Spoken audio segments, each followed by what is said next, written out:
हाँ जी, अस्सलाम वालेकुम मेरे प्यारे भैन भरा। हाँ जी सुनाओ जी की हाल चाल है, सुनाओ सब ठीक ठाक, अम्मी अबू भैन भरा राजी राजी। हाँ जी अल्हम्दुलिल्लाह, शुक्र अल्लाह दा असी भी ठीक हाँ। हाँ जी मेरे भैन भरा, सुबह सुबह का टाइम है तकरीबन, हाँ जी पूरे 10 बज गए हैं, ठीक है जी। तो मैं बाजारों हो के भी आ गई है, देख लो जी थोड़ी भैन सुबह सुबह ही अपने ड्यूटी पर जान लग पैंदी है। मानो जिस तरह के मेरे भैन भरा मैं पता है तकरीबन 8 दिन हो गए सी बुखार चढ़ते नूं। अल्लाह का शुक्र अलहमदुलिल्लाह कल का ना वह बुखार उतर गया है, ठीक है जी। तो वो हुण ना रोटी मंगदी, अज नाश्ते के मैं उन्होंने ना रोटी दी है, ठीक है जी। तो फिर ना कहती सी भी पंजे खाने है, मैं कहा चलो अज बनाते है पंजे।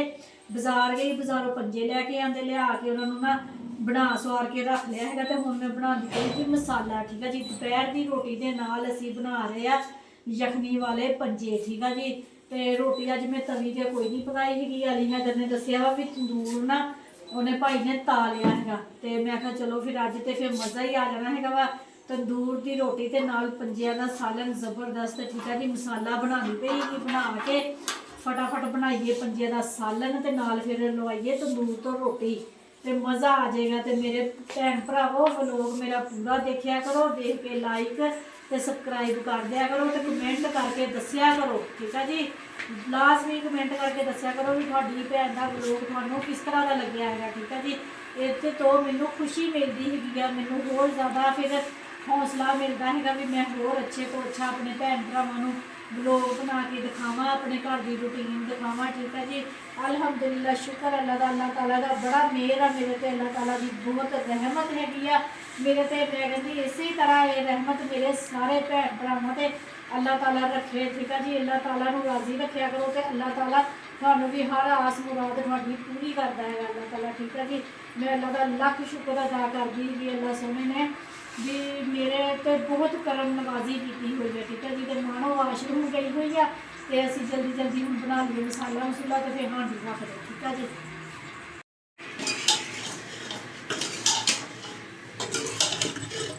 हाँ जी मेरे भैन भरा, पंजे धो सवार के ते मसाले में पाते है अदरक लसन हरिया मिर्चा टमाटर लाल मिर्चा हल्दी नमक सारिया चीज़ा पातियां ना, पा के तो हम सिर्फ ना सीटी लगानी है तकरीबन ना 4 मिनट की, ठीक है जी। क्योंकि ज़्यादा सीटी नहीं लगाई दी है, थोड़ी जी सीटी लगाई दी, लगा के भुनी ला ली थी। अपनी मर्जी है कि अगर तुम पंजिया भी घोलना चाहते ना भी अच्छे तरीके घुल जान है, तो फिर भी तुम ना सीटी थोड़ी लगाया करो भी तकरीबन 3-4 मिनट की सीटी लगा के घे पा के पंजिया अच्छे तरीके भुन लिया करो। भुन के तो बाद चो पानी पा के फिर सीटी लगा लिया करो, फिर पंजे में खुर जाते। जे हुणे तुम ज़्यादा सीटी लगाओगे ना तो पंजे है ना जोड़े वो फिर घुल जाते हैं, घुल के तो फिर थले थोड़ा जोड़ा होंगे ना चिल्लापन थले लग जाता है, मसाला ना जोड़ा फिर सड़न लग पैंदा है वा। भुनी दे विच पंजिया की जी कढ़ाई होंगी ना, वो मेन मकसद होंदा वा अच्छे तरीके पंजे भुने हुए होण ना, तो फिर शोरबा जोड़ा ना बहुत मज़ेदार बनता है। मेरा कहने का मकसद ये है वा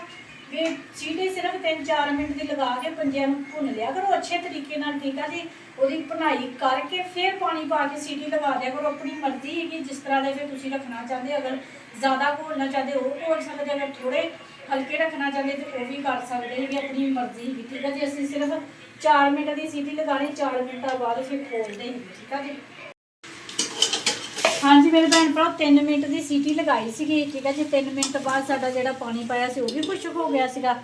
2 चमचे भर के घे दे पाए है, तो अच्छे तरीके असी ना भुन लिया है, ठीक है जी। भी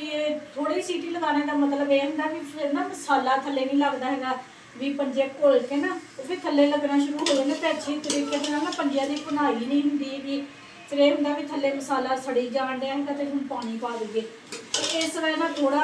टाइम सीटी लगा के घे पा के भुनी लगा लो, अच्छे तरीके पंजिया भुन लवो, तो फिर बाद चो पानी पा के अपनी मर्जी आ जिन्ना मर्जी गला लो, ठीक है जी। 3 मिनट की मैं सीटी लगाई सी, देखो अच्छे तरीके ना भुज रहे हैं पंजे, घे बाहर निकलिया है वा। असी हम पानी पा देना है अपनी जिन्ना को सूँ चाहिए है। बच्चों मेरे ना शोरवे वाले पंजे पसंद आ की गल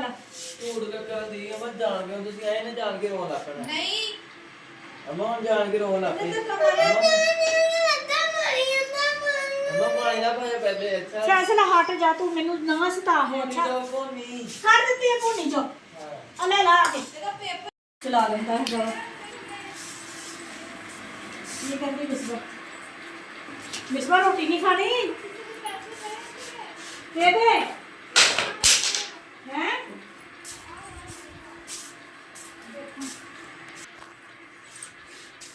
हाँ पैसे लगे मैनू पैसे लगे कितने 10,000 10,000 हाँ हाँ आज बहुत ही आज जमा अच्छा 100 150 ਮੈਨੂੰ ਲੱਗਾ ਮੈਂ ਤੁਹਾਨੂੰ ਦੇਖਦਾ ਇਮਾਨਦਾਰ ਨੇ ਦੱਸ ਤੁਹਾਨੂੰ ਮੈਨੂੰ ਦੇ ਦੋ चलो कौन रखदा इत्थे पैसे ਮੈਂ ਨਹੀਂ 10 ਰੁਪਏ ਨਹੀਂ ਲੈਣੇ 50 ਦੇ पैसे कौन रखदा डब्बिया थल्ले इत्थे ਫੈਸਲ 50 ਦੇ ਭਾਈ ਮੈਂ 90 ਵੇਖ ਲਾ ਮੈਂ ਖੁਦ ਵੀ ਰੱਖ ਸਕਦੀ ਸੀ ਪਰ ਮੈਂ ਦੱਸਦਾ ਵਾ हाँ ओदी ईमानदारी है ਮੈਂ 10 ਨਹੀਂ ਲੈਣਾ ਮੈਂ 10 ਰੁਪਏ ਤੇ ਮੰਗਣ ਵਾਲੇ नहीं ਲੈਂਦੇ चल जा पैसे लब्बे ਤਾਂ ਵੀ ਕਿਹਾ हाँ डब्बे मम्मा थल्ले मेरे भी नहीं गए सेब तो ਅੰਮਾ ਇਹਦੇ ਮੰਮਾ ਇਹਦੇ मेरे भी है मेरे उधर जिधर पापा ने मैंने देते मैं रखे तो 50 ले ला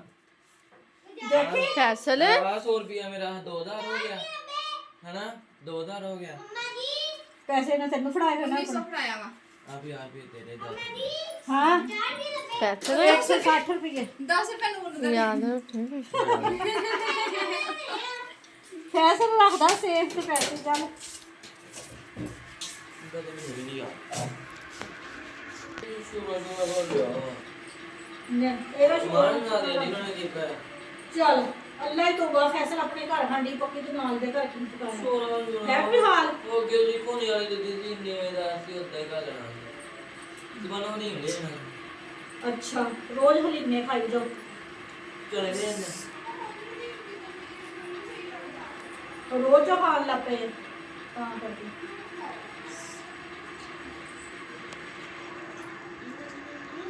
मजेदार सालन बनया कैमरामैन नमक फड़ो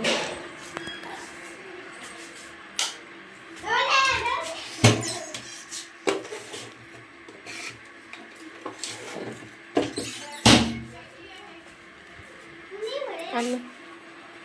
कहाँ आ गया नहीं मिले अबे दे बात होती ना हाँ जी मेरे भैन भरा हूँ असं खा लीए रोटी बाद चो मिलते हैं हाँ जी मेरे भैन भरा खाना शाना खा के ना असी सौ गए थे सौ के उठे तो मिसबा की फीस जमा करानी सी शहर चले गए फीस जमा कराने तो शाम को फिर लगे वे होंगे गोले किन्ने दिन हो गए मानो कहती सी जी गोला गोला गोला ठीक है जी तो फिर मैं गोले लैके आई ही सारे ने भी अपने अपने पैसे दिते है 50-50 रुपए वाला ना गोला लिया है नूर ने भी कहा सी मम्मा मेरे लिए ले आयो तो मानो ने भी कहा सीगा नूर सब तो उतला गोला तू चुकिया ਨੋ है अरे खोड़ गए जी जल्दी खोड़े किन्ने मतलब बैग नहीं आज उन्हें दिते भाई ने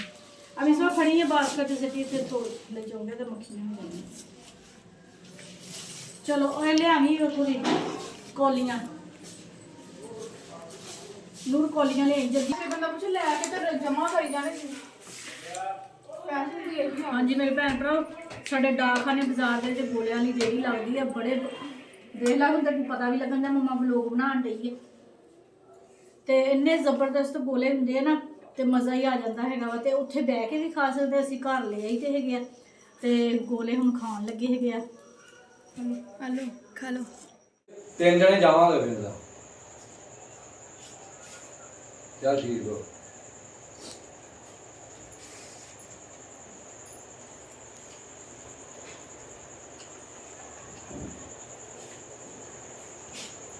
देखो बुर्गी मुँह जो ना कोई गोले नहीं हुंदा हैगा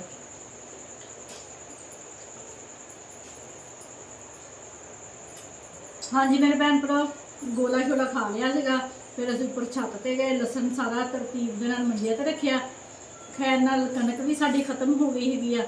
ऐशे दे पापा ने फिर घरोला बाहर कढ के ओहदी सफाई सफूई कीती आ ते 10-15 किलो निकले आई है ना इन्नी को निकली हैगी 10-15 किलो ते दे आंदी फ्यान वास्ते चलो ठीक आ हुण जाती नवीं कनक नहीं आंदी हैगी ते जाती सानूं हुण गुच्छियां लैणियां पैणियां अल्लाह खैर करे ਅੱਲਾ ਖੈਰ ਦੇ ਨਾਲ ਕਣਕਾਂ ਆ ਜਾਣ, ਵਾਢੀ ਹੋ ਗਏ ਤੇ ਫਿਰ ਜ਼ਿਆਦਾ ਹੀ ਲਵਾਂਗੇ ਐਤਕੀ। ਤੇ ਐਸੇ ਤੇ ਪਾਪਾ ਨੂੰ ਵੀ ਭੁੱਖ ਲੱਗੀ ਸੀ, ਮੈਨੂੰ ਵੀ ਜਲਦੀ ਜਲਦੀ ਤਵੀ ਤੇ ਪਕਾਈਆਂ ਰੋਟੀਆਂ ਪਕਾ ਕੇ ਲੱਗੇ ਸੀ ਰੋਟੀ ਖਾਣ। ਤੇ ਮੈਂ ਕਿਹਾ ਆਪਣੇ ਭੈਣ ਭਰਾਵਾਂ ਕੋਲੋਂ ਲੈ ਲਵਾਂ ਇਜਾਜ਼ਤ। ਹਾਂਜੀ ਮੇਰੇ ਭੈਣ ਭਰਾਵਾਂ ਨੂੰ ਸਾਡਾ ਅੱਜ ਦਾ ਵਲੋਗ ਅੱਛਾ ਲੱਗਿਆ ਵਾ ਤੇ ਲਾਈਕ ਕਰੋ, ਸਬਸਕ੍ਰਾਈਬ ਕਰੋ, ਘੰਟੀ ਦਾ ਬਟਨ ਲਾਜ਼ਮੀ ਦਬਾ ਦਿਆ ਕਰੋ। ਤੇ ਹਾਂਜੀ ਜਿੱਥੇ ਜਿੱਥੇ ਰਹਿ ਰਹੇ ਮੇਰੇ ਭੈਣ ਭਰਾ ਮੈਨੂੰ ਦੇਖ ਰਹੇ ਹੈਗੇ ਆ, ਖੁਸ਼ ਰਹੋ, ਸ਼ਾਦ ਰਹੋ, ਆਬਾਦ ਰਹੋ, ਹਮੇਸ਼ਾ ਹੱਸਦੇ ਤੇ ਮੁਸਕਰਾਉਂਦੇ ਰਹੋ, ਠੀਕ ਆ ਜੀ। ਆਪਣੀਆਂ ਦੁਆਵਾਂ 'ਚ ਮੈਨੂੰ ਯਾਦ ਰੱਖਿਓ, ਮੈਂ ਵੀ ਆਪਣੀਆਂ ਦੁਆਵਾਂ 'ਚ ਆਪਣੇ ਭੈਣ ਭਰਾਵਾਂ ਨੂੰ ਯਾਦ ਰੱਖਦੀ। ਮੈਨੂੰ ਦਿਓ ਹੁਣ ਇਜਾਜ਼ਤ। ਅੱਲਾ ਹਾਫਿਜ਼, ਅੱਲਾ ਹਾਫਿਜ਼ ਕਰ ਦਿਓ।